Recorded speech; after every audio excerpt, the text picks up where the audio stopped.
Hey, what's up, you all? How you all doing?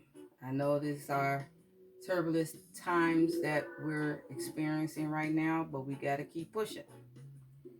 However, I am here today to bring to you this good old trusty word that so many people are relying on. And I'm not really sure as to why, because it is clear as day that the Old Testament God is the one who's responsible for all things.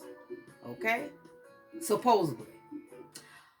But today I'm going to be addressing African Americans. Yes. Those who think they are Hebrew. First of all, let me say this. Let me make this very clear. This book is a fabrication. Now, don't get me wrong, there are some things in here you can live by. And that is the trickery to it all. Okay? They mixed a tad bit of truth with a whole bunch of lies. Okay?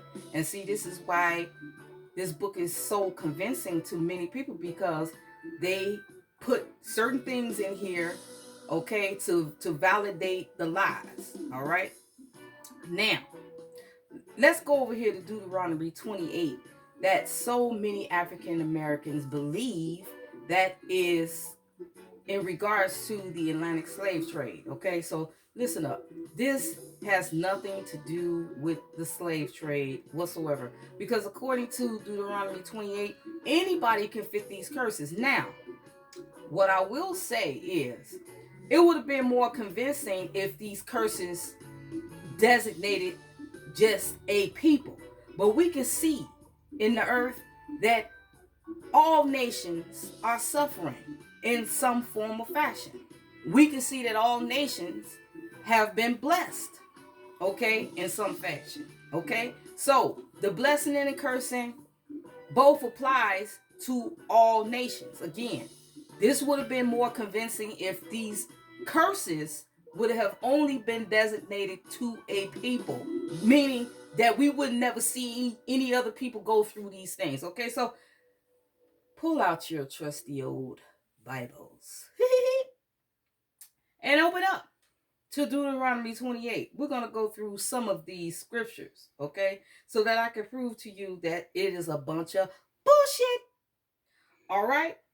Okay, so let's go to Deuteronomy chapter 28, right? Let's just read some of these curses. It says, let's go to Deuteronomy 28 and 1. It says, and it shall come to pass, if thou shalt hearken diligently unto the voice of the Lord thy God, to observe to do all his commandments which I command this day, that the Lord thy God will set thee up high above all nations of the earth. Now, as we can see, that there are a lot of people in this world that are living according to this book, okay? But again, are they experiencing turmoil? I bet you pretty much they are, because guess what, people? This life is all about experiencing good and bad. It has nothing to do with anything else. It's all organic and all natural processes, okay? Has nothing to do with any God, all right? This is what we need to understand, okay? And it says, let's go jump down to verse number 2, and it says, all these blessings shall come on thee and overtake thee if thou shalt hearken unto the voice of the Lord thy God, right? Okay, blessed thou shall be in the city, and blessed shall thou be in the field. Okay, so guess what, people? There are times where we're going to experience fabulous times, and there are times that we're going to experience daunting times, like right now. The whole world, okay, is in turmoil. All right, nobody is exempt from what's going on now. Okay, so If you all don't see and recognize this, okay, and again, a lot of us resort to this God, not understanding that it is this God who is the one who has cast out the diseases upon the earth. So how is it that you can pray against this disease when it is in fact, this book says that it is this God who is the one who is responsible for casting out diseases? So guess what, people? You're praying against the God. See, this is what I'm saying. It makes no freaking sense. Okay? When we talk about prayer, obviously, who are you praying to? This is what I'm saying. Okay, so we've read, you all can go through these Deuteronomy 28 and just sit down and just actually think about it for a minute, especially the blessings. Okay? Anybody can be blessed, all right? Now, let's go over here to the curses, right? There's one particular one that so many people talk about over here. Okay, so Deuteronomy 28 and 68, it says, and the Lord shall bring thee into Egypt again with ships, by the way whereof I speak unto thee. Thou shalt see it no more again, and there ye shall be sold unto your enemies for bondmen and bondwomen, and no man shall buy you. Now check this out. Again with ships. So when was there another time before the time of the Atlantic trade slave did slavery take place? All right. So these are two different occurrences. So when was the first time? Okay, we already know there was a second time with the Atlantic trade slave. If we're talking about those who were enslaved over there in Africa, right?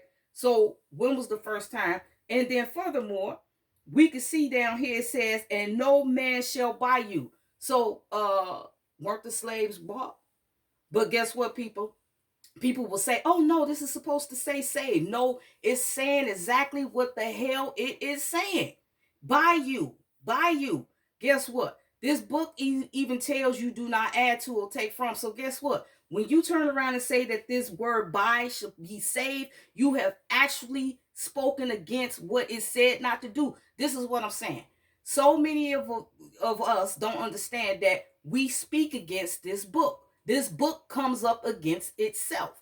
It makes no sense. Now, I'm going to prove to you that it's saying exactly what it's saying. Buy.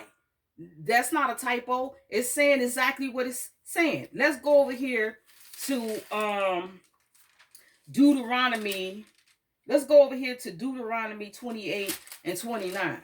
Okay? And we can see right here, it says, Deuteronomy 28:29, and thou shalt grope at noonday as the blind gropeth in the darkness, and thou shalt not prosper in thy ways, and thou shalt be only oppressed and spoiled even more, and no man shall save thee. See?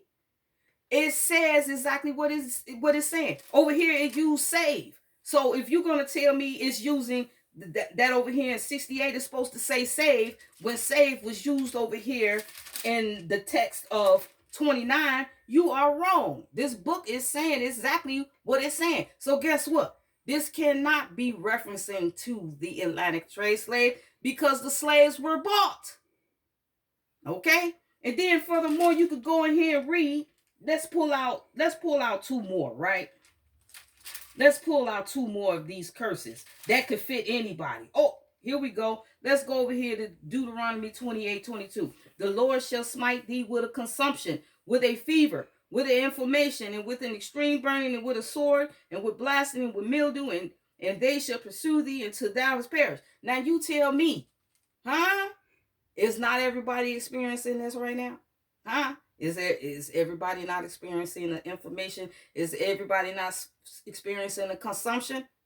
Again, this would have been more convincing if it was just designated to a people, but we can see that all people suffer in the earth. God damn it. Open your eyes. People, this book is full of shit. And you should take this book and wipe your ass with it. All right? Because that's all it's good for. Wiping ass. Peace.